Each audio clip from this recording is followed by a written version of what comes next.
আপনাকে স্বাগত জানাচ্ছি প্রবাসী কর্মমুখী টেকনিক্যাল ট্রেনিং সেন্টারে। আপনার নাম?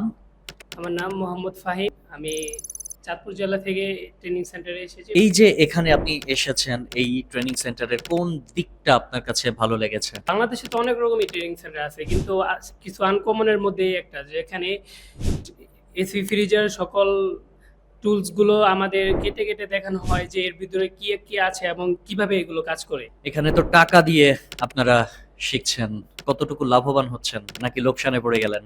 যতটুকু টাকা দিয়ে এখানে ভর্তি হয়েছি, আমার মনে হয় আমি যথেষ্ট পরিমাণ শিখতে পারছি। এই পরিমাণ ছাড়া পরিশ্রম করে, তারপর যেই পরিমাণ আমাদের পিছনে ব্যয় করে, যে পরিমাণ টাকাতে আমরা কোর্সে অ্যাপ্লাই করছি, ওটা কম হয়ে যায় আর কি। নতুনদের জন্য কি বার্তা দেবেন? নতুন যারা টেকনিশিয়ান বা যারা 2-3 মাস বা 2-3 বছর কোনো কোম্পানিতে বা কোনো ওয়ার্কশপে কাজ করে আসছে, তারা চাইলে এখানে অ্যাপ্লাই করতে পারে। কারণ তারা যদি এখানে আসে, এখানে মূল থিওরিগুলা, বেসিক যেগুলো এসি ফ্রিজের মূলত বেসিক কাজগুলো এখানে শেখানো হয়। আপনাকে অনেক অনেক ধন্যবাদ। দক্ষ হয়ে বিদেশ যাব। We are from প্রবাসী কর্মমুখী টেকনিক্যাল।